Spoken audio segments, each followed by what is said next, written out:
podcast is brought to you by the Association for Coaching, one of the world's leading international professional bodies which is advancing coaching in business and society worldwide.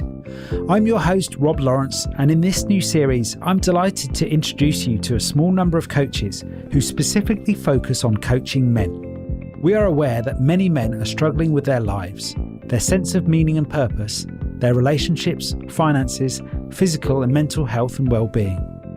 You'll hear from some of those who share their own life-changing stories, why coaching men matters, the various approaches they use, and the impact they are having. Hello and welcome back to this fourth episode on this series of Coaching Men. We continue this series on coaching men following our celebration of 300 episodes last week and the new name for the podcast, which is now called Coaching Voices. My guest today is Jess Spiers, a UK-based coach who specialises in supporting men in their 40s and 50s who appear to be successful but feel trapped, unfulfilled or burned out. In our coaching today, Jess shares her journey from a 20-year digital content career to one now in coaching and why she has chosen to specifically focus her coaching on men's often overlooked challenges.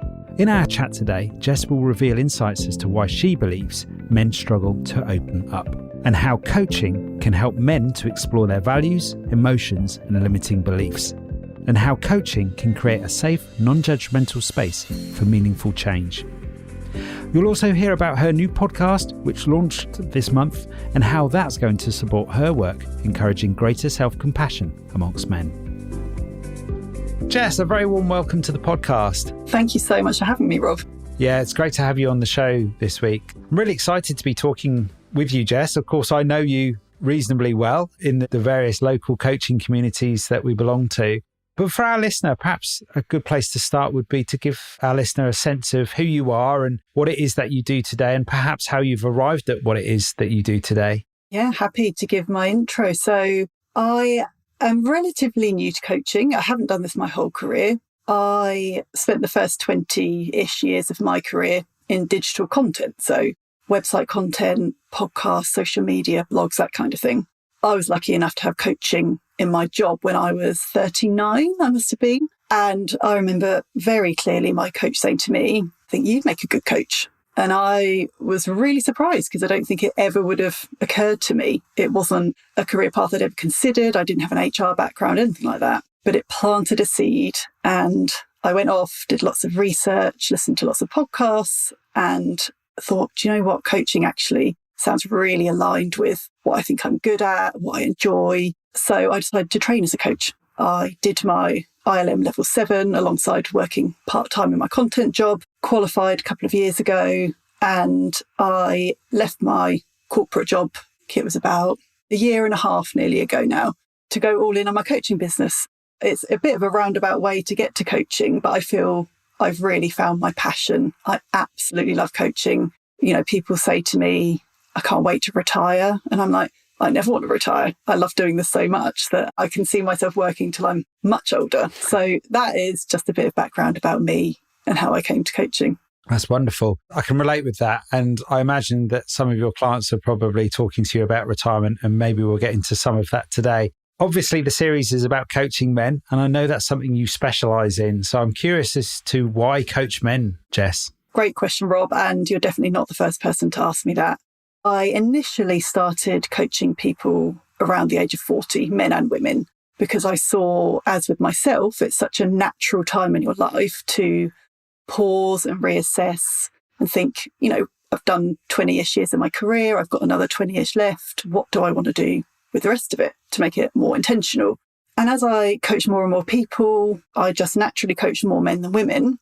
And what that showed me was that men face a lot of issues in their careers, but they don't really talk about them. So I will happily admit that before I started coaching men, I didn't really know that these things existed for men, because we hear so much about the challenges that women face in their careers. And, you know, rightly so. It's difficult being a working woman, especially if you're a mum, but there's just a lot less out there for men. And I started seeing a lot of themes in my clients. And I just thought there's a real need for more coaches just for men. There's a lot of coaches out there for women, as I said, which is amazing and as it should be. But I saw the need for more support for men out there. And I think typically men find it quite difficult to reach out and ask for help and admit they need a bit of help and support. And so I thought, you know what, if they're going to do that, that support needs to exist. And I want to be a part of that. And of course, there's a strong link to men's mental health, and that is a cause close to my heart. So I felt if I could do even one small thing to help with that, then that's what I wanted to spend my time doing.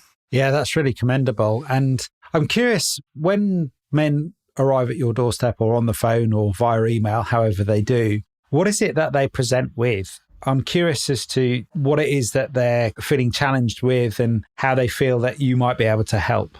Typically, the men I coach are in their 40s and 50s. They're really successful on paper. You know, they've climbed the ladder, they've done very well for themselves. They're typically in senior jobs. So from the outside, everything looks amazing. Things look great, but there's a very different story underneath. And that is often a story of feeling very unhappy at work, feeling trapped. And that's often linked to financial responsibility. So these men usually have mortgages to pay, kids to support, cars to pay for, you know, all of that stuff in their lives. And the sad thing is they're really unhappy at work, unfulfilled. They don't get from their career what they used to get from it when they were in their 20s or their 30s. And they just don't really know what to do because they know something needs to change, but they don't know what.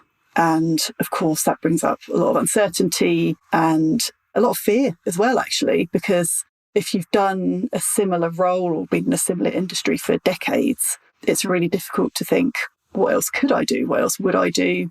And I think there can be a panic there as well, because it's easy to assume that what you will have to do to get that happiness back is have a complete career change. Go back to the beginning, start from scratch, do something completely different. But actually, most of the time, the men I work with, it's a lot less drastic than that. It's more tweaks rather than a complete career overhaul. So those are typically some of the things that I would work with men when they come to me for coaching.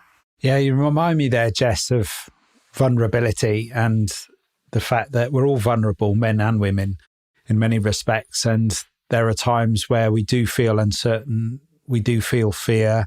For some of us, we feel that fear ongoing, and that presents as anxiety. And it's really interesting to me to hear your experience of how people arrive where you're at and with what you've got to offer. Do you find that those that get in touch with you and wish to coach with you, do you find that they've found it hard to ask for help initially, or have they tried other things first? What does that look like in your mind? Yes, typically what they've tried to do up until that point is think their way out of it. You know, if I just think a bit more about this, I'll find a solution. Or if I just try a bit harder with this, I'll find a solution. But I genuinely don't think that any of us can figure this stuff out on our own. I think you have to have that input from someone else. And, you know, as we know, that's the amazing thing about coaching. It's that support, but also that challenge that brings about fresh perspectives and that holding up the mirror, you know, so it shows that person the different facets of themselves, and you just can't access that yourself. So yes, I would say definitely men in particular find it hard to ask for help. And as you said, Rob, there's so many different emotions that come with that. There's often a lot of guilt for wanting something different when, you know, on paper, everything looks great. It's a good salary. It's a stable job. I should feel grateful for this. This should be enough. I often hear men say they feel ashamed as well, ashamed for feeling stuck when they should feel lucky. And as I said before, there's often quite a lot of fear. So if not this, then what? And other things as well. So am I even allowed to want more than this? And that sort of confusion and lack of clarity as to what would the future look like? What else could my life look like, my career? So, you know, when you put all of that together, it's a lot. And it's completely understandable why men don't reach out for help and they stay in their own heads about it, because it's all just so overwhelming. But when they do reach out for help and they get that support from a coach, that's when everything changes. And what does the journey look like? So they arrive at you with a lot up in their head by the sounds of things. They've been trying to think their way out of, and that is quite a masculine energy thing, I think, is to try and solve the problem or to try and think through the problem and solve it logically. So what does that look like in terms of getting out of the head, and what does that often involve, Jess? Of course, it's different for everyone, isn't it? And, you know, no two clients are the same, no two paths are the same. But we'll often work on the classic coaching things like values. What are your values? What are your career values? And when you know those, say top 5, how closely are those being met where you are? Where are the gaps? And that is, I have to say, values are often like the light bulb moment for my clients. I absolutely love doing values work because they reveal so much about you, yet most people don't know what theirs are and don't know how to find them out and even know that they've got them. So that, I would say, is a really, really important part. Another thing I work with men on is emotions. So I qualified this year as an emotions coaching practitioner. I did an amazing course with In Good Company, which I would highly, highly recommend. And it's been fascinating for me, this learning more about emotions and coaching emotions. And I think you could easily fall into the trap of thinking that emotions work could be sort of fluffy or a bit light, but actually it's quite the opposite. And I've found if you want to shoot straight to the heart of an issue, if you look at it through an emotions lens, that is the way to do it. And I've experienced this coaching on myself and it has been transformational for me personally. And I now bring that work into my clients as well. And as I'm sure you can imagine, emotions aren't necessarily an area that men have explored much themselves. Obviously women too, it's not just men, but typically men perhaps haven't looked at things through that lens before. So actually the insights that it brings about for them have been quite remarkable. Yeah, it's an interesting theme that you touch upon there, Jess. It's one that's already come up in the series, and it also came up, I felt, in Helena Clayton's series on love that we did last year. And it's interesting to me how this business of getting out of our heads and into our bodies and the more emotional work that you're alluding to there is an important part of this process. And it's interesting too that you mentioned values, because I often think values are very much at the core of a lot of coaching work, and how reflecting on your values and realigning with your values, of course, for many clients, and as you rightly said, you know, people are in very different places. Everybody's on a unique journey. But values work, even if you're familiar with values, it can be useful to revisit values. But for many, they've never even thought about what their values are and what they value in life and how they connect with others through their values.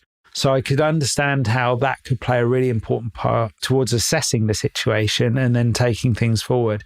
Tell me more about the work that you did and what you've learned from In Good Company. That sounds like a really interesting investment that you made there in terms of working with them. And it's always exciting for me to hear coaches that are walking the talk. So you're working with emotions with men.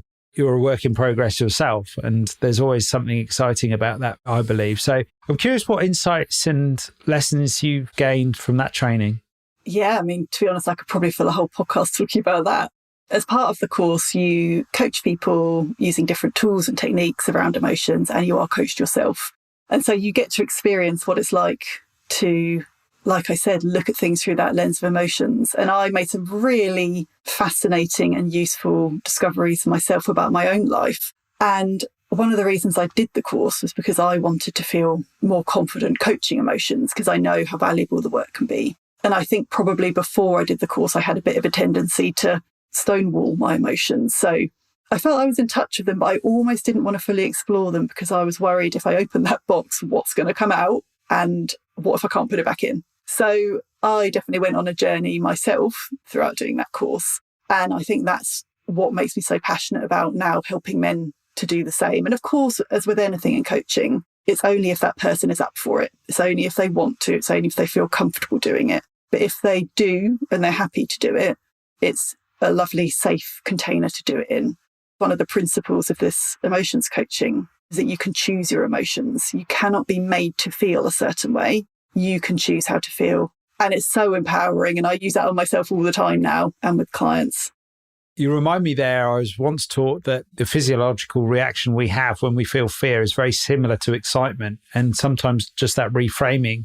And I think some of what you were talking about there was reframing our position in the situation. So control is an interesting one, isn't it? Because I see that come up a lot with men, actually. And sometimes one of the best yet hardest insights to grasp is the fact that there is so much that is out of our control. And certainly in situations where, to your earlier point about being in a high pressured situation, whether that's at work and then with family responsibilities, perhaps an enormous amount of pressure can build up on the inside. And it can sometimes be a bit of an interesting journey to realize that actually there's a lot that we can't control. But the thing we need to do is focus on what we can control, and kind of working through that is a big part of the process for some. And as you say, everybody's coaching journey is a different one. I'm curious to learn a bit more from you, Jess, about one of the common issues I see with men, particularly in their midlife, is burnout. And I was wondering if that's something that you've encountered in your coaching experience so far. Yeah, absolutely. Like you say, it unfortunately is a common thing for men in their 40s and 50s. And it kind of presents in different ways for different people. But I guess what I would probably see as one of the main themes of burnout is that lack of confidence, or a loss of confidence in themselves, in their own abilities.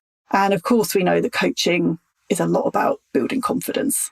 And I think the self-awareness you get from coaching really helps with that. What particularly stuck out for me there is how many of these beliefs that we have and carry around. And then when we actually ask ourselves, where's the evidence to support that, and see if we can find it. Our minds do interesting things. I mean, we often find things, if we want to believe something, we'll find lots of evidence that will support that belief. But when it comes to our own experience, and to your point there about confidence, often when we actually explore the evidence, there's either a balance or an inverse bias to the one that we believe if we actually look at the facts. And it's all to do with our relationship to those things. So yeah, that's a really interesting insight there, just from that case study about challenging those beliefs, where they come from. And also, I love this aspect of challenging the evidence as well. It sounds like that could be quite a common theme. Would that be true?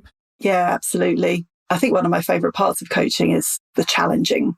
And of course, it's about contracting, like how much challenge will that person respond well to? Some people, often I would say, people say, hit me hard, like I can take it. And, obviously others will be like maybe a bit more gentle, and it can depend on the day. But I think that's one of the most valuable parts of coaching, because especially with senior leaders, they don't often get that much challenge. It's much more likely they're going to go through their days at work with people agreeing with them. And so I think almost the more senior you get, the more valuable coaching can be, to challenge you and to force you to think about things differently and get out of your own head. What I love about that element that is very important when it comes, I'm sure, to coaching broadly, but more specifically coaching men, is this self-acceptance. I recognise, certainly in my own coaching work, there are a lot of men that have a hard time accepting their own talents and perhaps to some degree their own identity, character, personality, and actually seeing the benefits of what they can offer rather than the restrictions. And I often see that in men. It's like they often think they're not good at something, but actually they are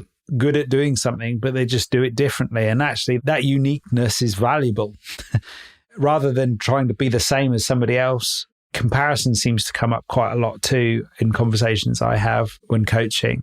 You mentioned earlier about guilt and shame, and I recognize they're very, I suppose, dysfunctional emotions to have, or they're certainly inhibiting. I don't know if dysfunctional is quite the right word, but they're certainly challenging emotions to experience. And curiously, that hasn't come up a lot yet in this series on coaching men. So I'm curious to learn more about how you manage that, and whether you manage that in the context of perhaps other therapies with your clients as well, because I know coaching is very much about taking someone from where they are and going forward. And there is some reflection in there, but in other therapies and counselling, there's a lot of reflective work that can deal with guilt and shame. But I'm curious to learn from you in a coaching capacity how you manage that when it arises. Yeah, probably what comes up for me first is that even for a man to open up and admit they feel that way and to share those emotions with me, I think that's really significant on its own, just to be able to identify those emotions. And I think some men would know they feel that way, but other men would need a bit of help teasing out those emotions. So that would come out from the emotions work we might do.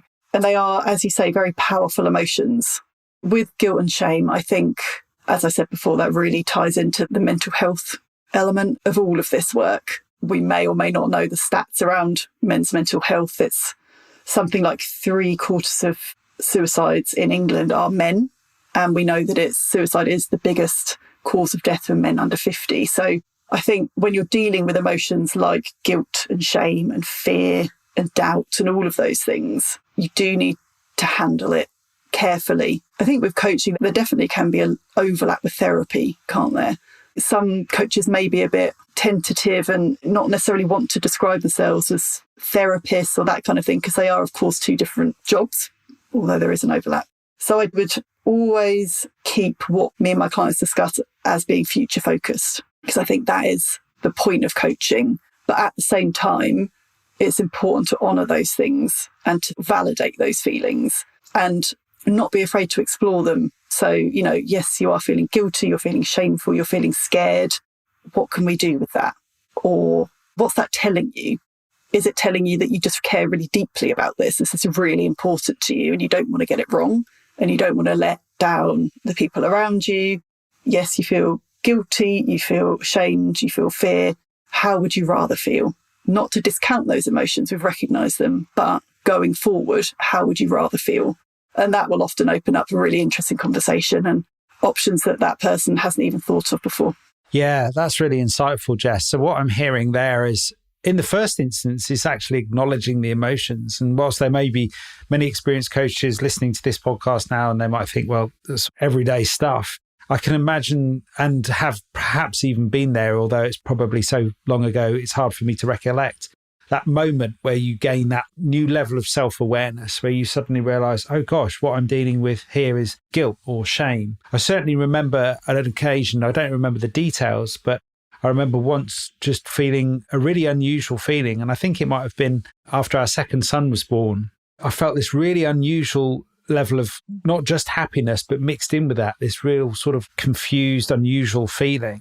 And I remember doing some work on it, and perhaps with a coach at the time, some time ago now. But I remember arriving at a place of actually what I was dealing with was grief. And I didn't realize that the thing I was grieving was the fact that our eldest, who we had with us for sort of 2.5 years before his brother was born, it was the three of us. And one of the things that with the arrival of our youngest son, which as exciting as it was, I realized it won't be the three of us anymore. It's now 4 of us. And there was some adjustment to make there. But I had to go through almost a grieving process to make that adjustment. But it was really useful to me just to give it a label, just to give it a name and just identify it as that's what it was. I can only imagine that for many of the people that you work with and others, what that experience is like when you arrive at something and you actually can put a name on it, or you can sort of identify it and gain this new level of self-awareness, because from that point you can move forward to your point there about always looking forward. And now you kind of might have a sense of what it might be this, it might not be this, but let's suppose it is this. Let's explore that and see where we can go from here with that, for example. So with that comes clarity.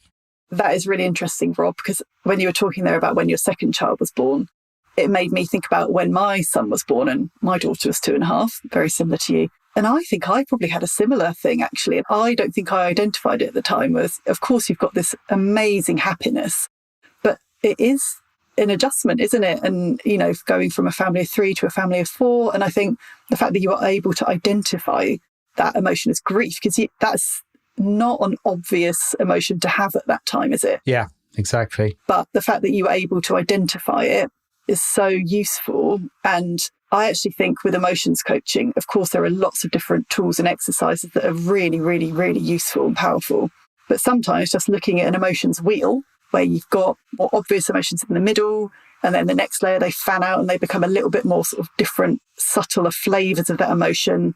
And then you've got the outer ring where they sort of fan out and become slightly different emotions again. I've found so many times that using that with my clients, that's enough. Just for them to be able to name their emotions is really powerful in itself. So when you were talking there about your second son, it really put me in mind of that. It's just, like you say, just identifying how you really feel, not how you think you should feel, or perhaps it's emotions you weren't really expecting. It's so empowering because then that gives you data and information, and you can use that to go forward with. That's really interesting, Jess, because we're almost arriving back at the logic and the thinking and appeasing that side of the whole experience. And what I'm learning is this is about cultivating that relationship between the emotions and the inevitable masculine logic, problem-solving, thinking brain.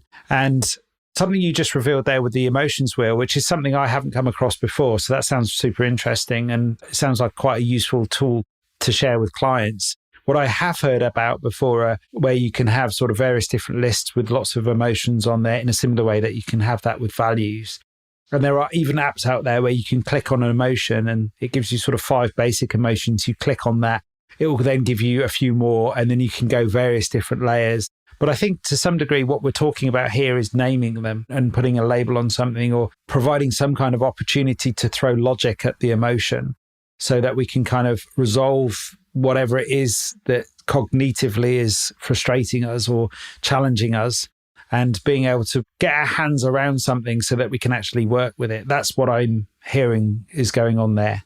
Yeah, absolutely. And like you've just said, a lot of the work I do with men, it is about getting that clarity about what needs to change and working on the confidence, like the limiting beliefs and all of the stuff that we talked about. And a big part of it is action. Because, you come to coaching because you want things to change. You want things to be different. You want to be happier. Basically, that's what it comes down to, I think. I think an important part of what I do with my clients is helping them build that action plan. So what do I need to change? How am I going to do it? What's a priority? And often, it's not like you have 6 sessions, then you create this plan. It's as you go along, isn't it? And it's often after the first session, they've got actions they want to take and things they want to try. And it's never about, I think I should do this. Sometimes if you're in the corporate world, you might have some KPIs and that kind of thing. And it can be a bit like a box ticking exercise. But I think with the beauty of coaching is that the actions that people design for themselves and take are things they really want. They really want to do these things. And so that means, of course, they actually will do them. It's about translating all the discoveries that they make throughout the coaching into sort of tangible actions. So making the intangible tangible and creating a plan to sort of take you forward into the future. So you want to get the most you can out of this coaching. How are you going to translate that into the future and into making actual changes to your career and your life to make yourself happier? You touched upon something really interesting and important there, I feel, Jess, which is taking action. And I'm curious, do you find that your clients are challenged with motivation? Because it's all well and good sort of identifying the issue and sort of saying, yeah, this is what it is and this is what I want. But then there might be a disconnect there in terms of actually taking action. So that might show up, for example, in my experiences, you agree that these are the steps or these are the things that the client's going to try at the end of a coaching session. And then a couple of weeks later, you have another coaching session and that it didn't actually follow through. There was some resistance there. Do you encounter that in your coaching and how do you manage that? Yeah, that definitely comes up. It's interesting because if a client comes to a session and the previous session we've talked about the actions they want to take, and if they haven't done them, of course it's not like homework. If they haven't done them, that's absolutely fine. They're adults, that's up to them. But I think the interesting thing is, why haven't you done that? So often people will say things like, I just didn't have time. But I would say 9 times out of 10, that's not the reason. There's something deeper going on underneath. Because if it is something you're really happy to do, you will make the time for that. So I would say quite often there's a fear element in there. There's something at the root of why you haven't done that.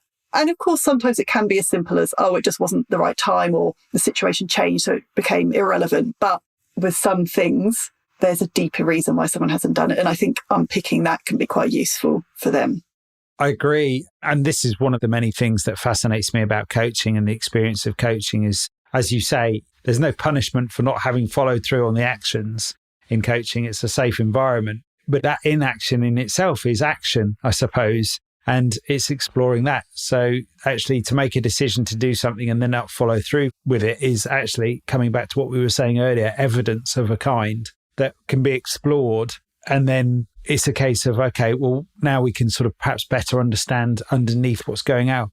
What else could be going on that can be the barrier between where you are now and where you want to be and moving forward and moving there, which is really interesting to me, particularly given that you deal with a lot of CEOs and executives who are probably very successful at what they do in terms of their actual job. But it's outside of that work and that career that they may come unstuck.